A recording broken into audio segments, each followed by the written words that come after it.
Buy my shirt. Buy my shirt. Buy my hat. Buy it all. I also have a playlist. Stream it now. Hey everybody, what's up? If you're new to my channel, my name is Chris Klemens, or if you're one of my Clementines, welcome back to the dysfunction that is my channel. We are kicking it on the couch, and I feel like this video could get me in trouble.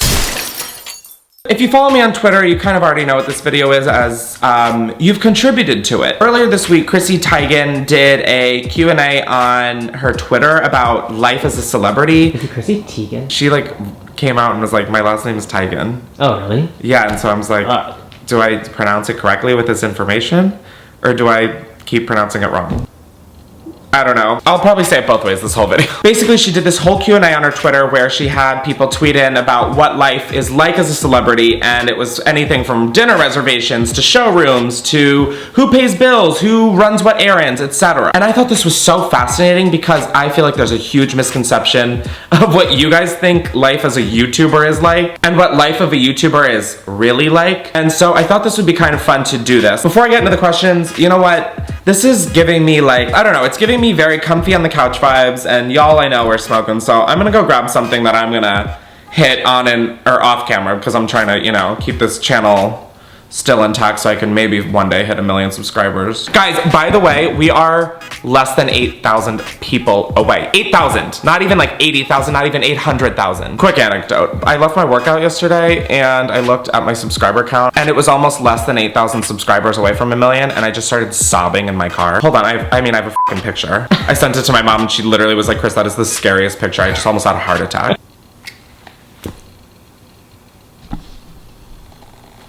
Fully sobbing in my car. Sobbing. Wait, go back to the... Sobbing. Sobbing. Crying. Sobbing.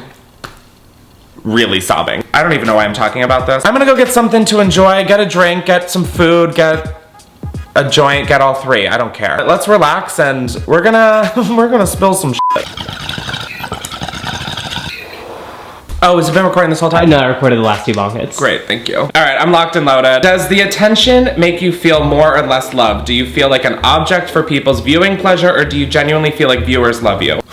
We're just starting right off. I think that people, for the most part, really love you and support you, but getting attention in public, I don't think people realize how uncomfortable that is and how awkward it is most of the time. I went to the Harry Styles concert last night. I am driving into the parking lot, still in my car. I have dark ass windows. There was a fan reaching out of her window and filming through my windshield. That is not normal. I do think a lot of the time that people want selfies and stuff for clout or to post on their stories and shit like that. And not even clout, I'm giving you followers, just to say they met me. It's almost like Pokemon Go. So do you feel like an object?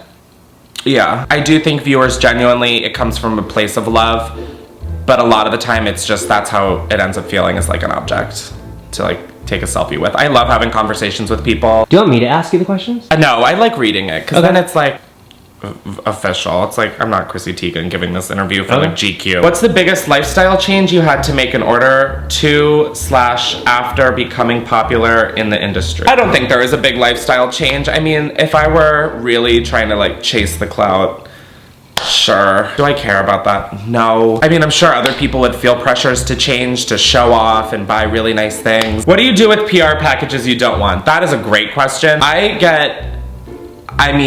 So many PR packages that are just filled with garbage. And so what I do, drive them right on over to Goodwill. It's true, I don't use them and I'm not gonna throw them out. So much shit ends up in the landfill. I'm really trying to be aware of what I throw out. What's it like to date and hook up as a YouTuber? It's very secretive and non-frequent at all. I don't really hook up with many people anymore that I just don't know. Like everything, it's made me 10 times more paranoid because I'm someone who just is very private, and a lot of people will roll their eyes and be like, you're on the internet, but the amount of my life I genuinely share is so little. I really like my privacy. And so with dating, I am always so afraid of, this is gonna sound so egotistical, but it's, I don't want anything in this to sound like I'm trying to like suck my own dick. I'm just setting that preface straight. But I don't like dating and hooking up unless I like know the person or I have like a connection to them, or if they don't know who I am. I do think it's uncomfortable for people to go into a relationship knowing so much about me and me not knowing anything about them. That freaks me out. I'm just afraid that someone would like secretly record. That's like my nightmare, is like anybody I care about seeing my naked body. Not because I'm ashamed, but just like, that's my dick. You're my mom, you know? Wow, I never thought that would be a combination of sentences I'd ever say. So, wow, this is really fun. Okay, so I kind of answered this. Someone said, what is your very first thought when someone on the street knows who you are / is a fan? Do you feel shocked, flattered, embarrassed, awkward? Spill the tea, please. It depends all on the approach, because there's 1,000 different approaches to this scenario. Sometimes people scream, horrible, awful. That is like number one, do not do. Some people grab, some people will like hug out of nowhere. I almost punched someone because I thought I was getting mugged. No, like I did like a this, and then I was about to like swing, and then there was some girl with like a phone, and I was like, right, okay. When people are just like people about it, I don't know, does that make sense? I'm asking you. Oh, yeah. Thank you.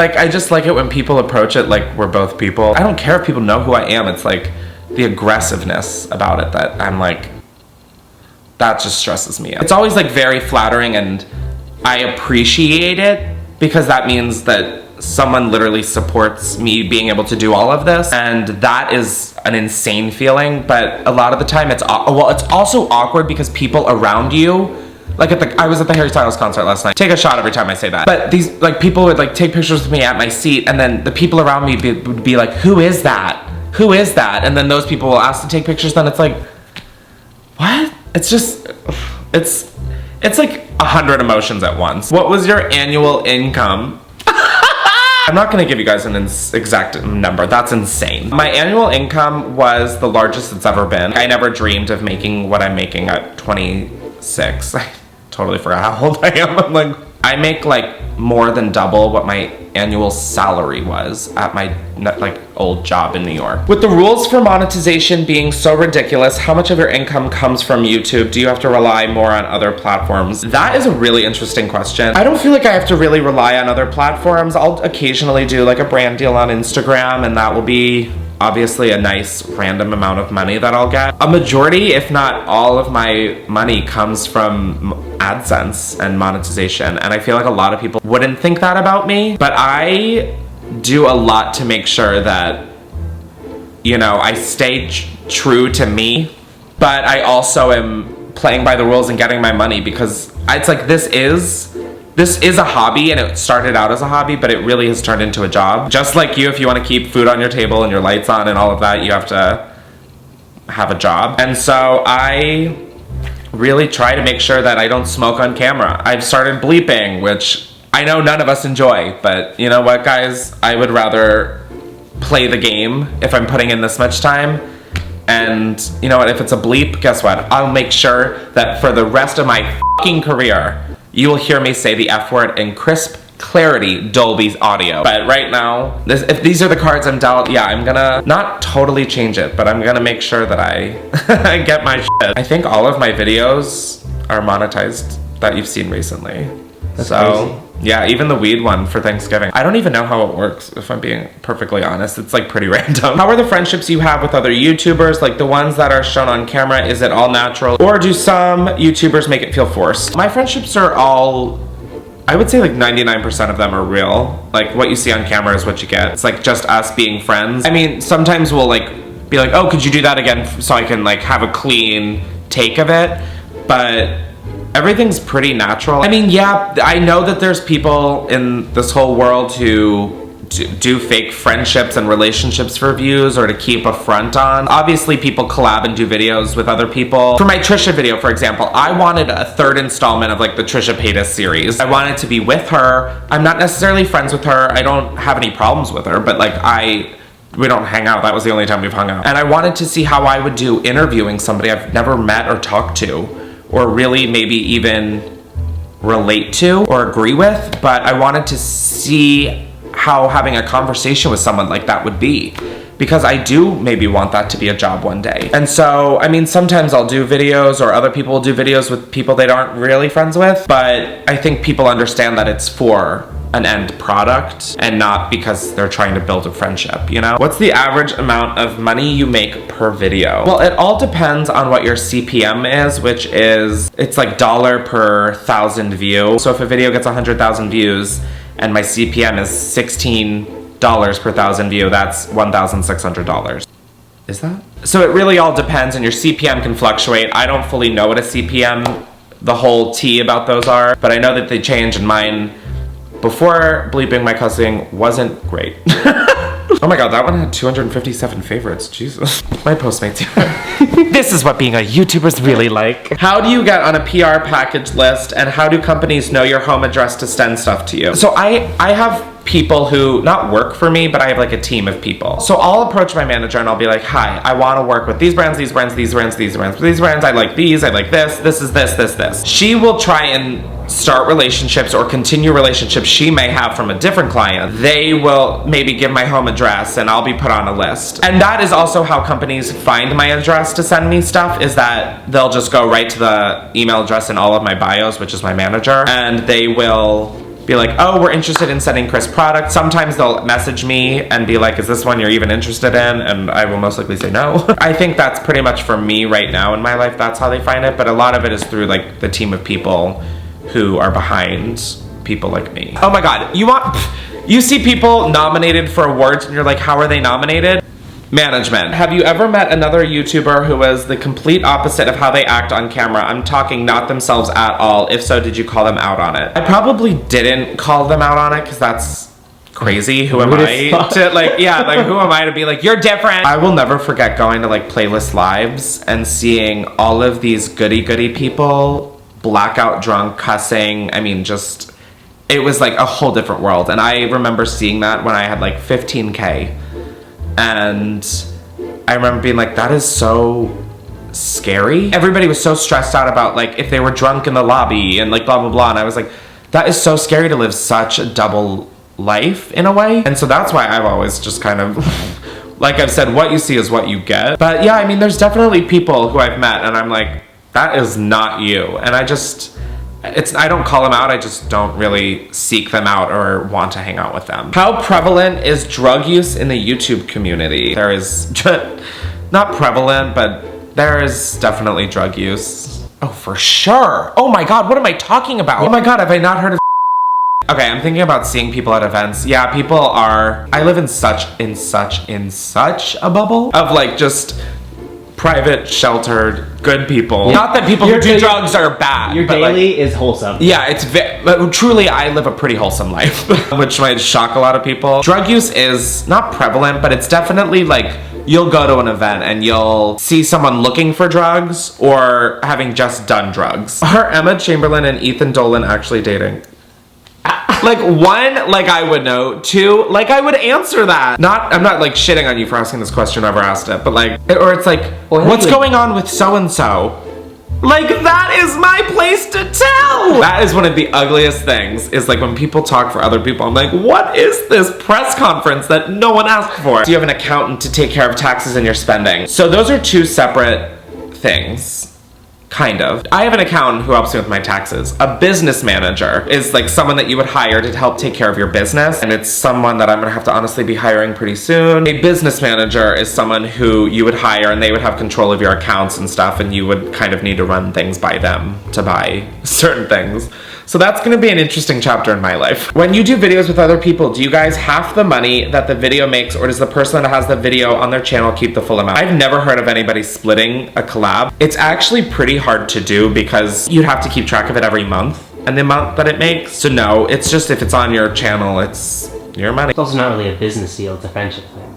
Yeah, oh yeah, it isn't. I didn't even think of it like that because it's just so not that. Yeah. Yeah, it's just, you film with people you want to film with and who also want to film with you. People don't want to film with you. They're like, no, I don't want to film with you. I remember. I'm bleeping and blurring so many things. I'm not gonna put someone's name on blast.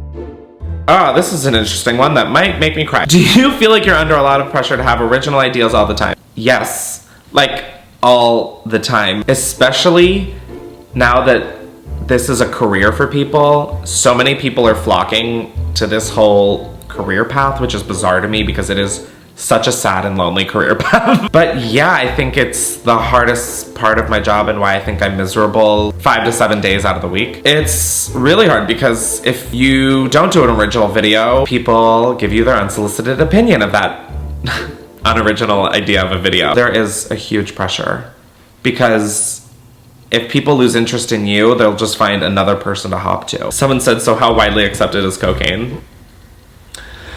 Oh, it's just as accepted as Apple Pay. Do y'all pay off stuff when you buy it, or do y'all get in payments since it helps build credit? This is a very interesting thing because I think when it comes to like money and YouTubers, people think YouTubers just throw it away and like are celebrities in that kind of sense. Yeah, I think there are people who do that. Personally, I think it's very important to save. I think it's important to invest if you can. I think it's important to spend your money wisely. Obviously, there's times where you're not going to. For me personally, my car, I didn't pay in full. I'll be honest, I put a $33,000 down payment on it so that my monthly payments were lower because I tend to like having lower monthly payments and doing a lot up front if I can. But I do payments. I've done payments on this couch that I'm sitting on. I do payments on a lot of things. So yes, I do, and I think there are people who do. I don't know how widely common that is. How often do you use your status to get free things, preferential treatment? Like, okay, so it's like for my birthday party, for example. When I went to Palm Springs, I DM'd everybody being like, can I get free stuff for my birthday? I'll tag you, I'll shout you out in the vlog, blah, blah, blah. So yeah, I definitely use it to get stuff. Or like, oh, I'll have friends be like, I really want this. And I'll be like, oh, hold on, I got you. So I really do use the perk of having followers. But this is gonna sound so stupid, but it's just like, I do make sure that I use it not only for myself. Like, it's just not fun if you're using it for just yourself. Yeah, I use it. But I wouldn't say it's in like an ugly way. I wouldn't be like, I'm getting in front of you in line, I have more followers than you. People do that, and that's really sad. I do it mostly for like free shit. Worst fan interaction ever. I had someone just not understand personal space, and they were way too touchy-feely, and it's just like when you ask for too much. It's like, come on.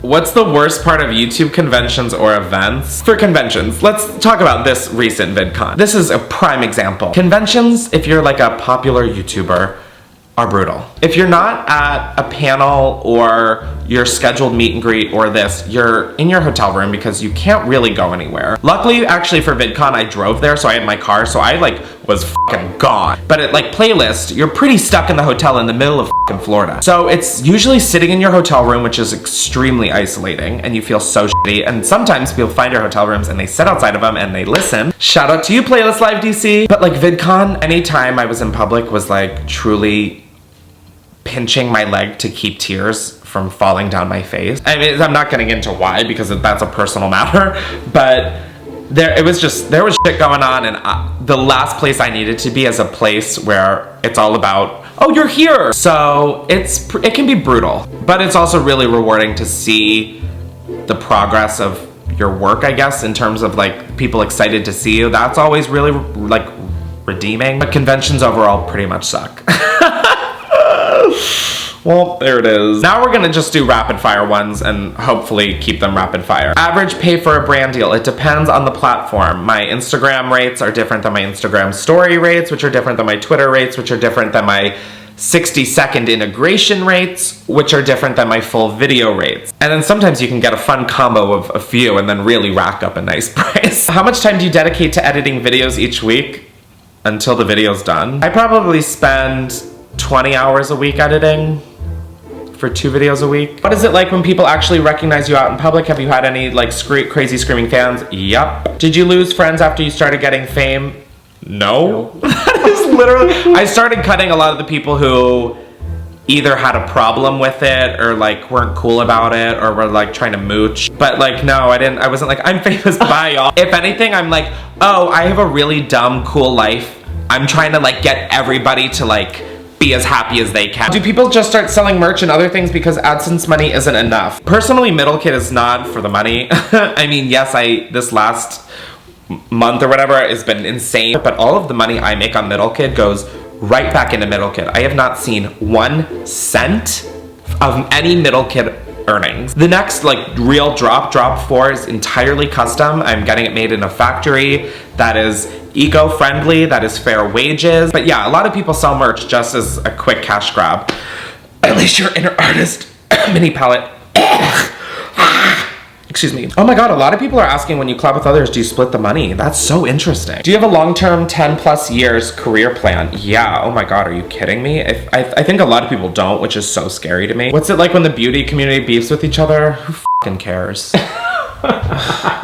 Do you tell people you're a YouTuber when they ask for your occupation? No, I tell them I'm a comedian. Or if I'm trying to hook up with someone, I tell them I'm a freelancer or a marketer. How do you deal with the continuous thought that there's people in the YouTube sphere who probably don't like you, but they never explicitly say it? I don't give a fuck. I don't give a literal single fuck. Do people respect you less in the YouTube community because you smoke weed? I don't give a fuck. I've never made this much money and still been a kind person.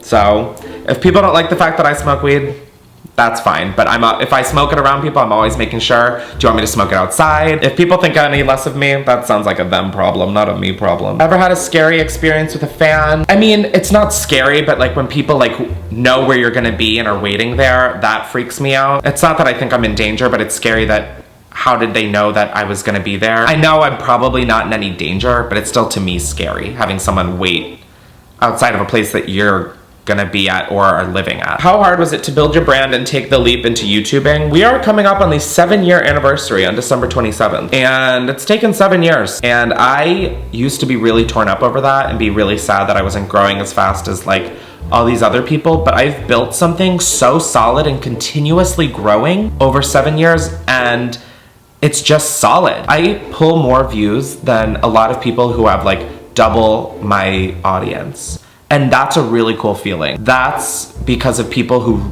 genuinely really care and want to stick with me. And it's cool for me if I'm like live on Instagram and I see people who I literally remember in such a different part of my life still commenting and still being active. I think that that is so rewarding, and I never really used to think that way. I used to beat myself up as to, I'm never gonna do it. It's just everything happens at different moments for people. But personally, 7 years.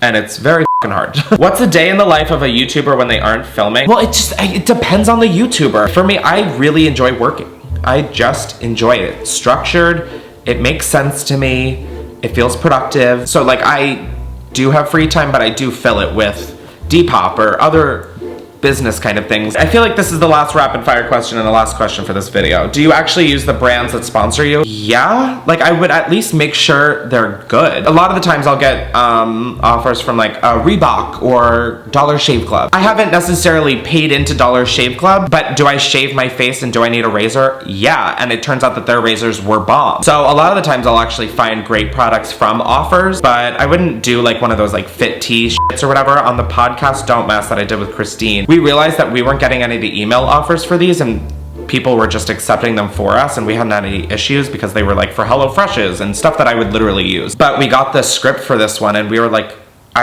we literally were like, we're not doing this. We have 14-year-olds, we're not gonna shove a laxative tea at them. And we tried to rework it and we tried to like meet the brand halfway, and I was like, F that. So there's definitely things I just won't do for a paycheck. I've turned down like a $20,000 paycheck before because I just didn't want to promote that. And it's hard as guys, oh my god. Like in 10 years, if I were to be the next Meryl Streep, I wouldn't want my past to be selling some bullshit product. Like that's just, I value how people care about my opinion. I don't know if this was exposing at all. I don't know if this was interesting at all. If you guys would like this again, leave some questions down below that you have questions about. Of course, this is just my perspective, my answers. Not everything I say is fact. Yeah, I hope you learned something. I hope you don't entirely hate me as a person. And, oh my god, I haven't done my outro in forever.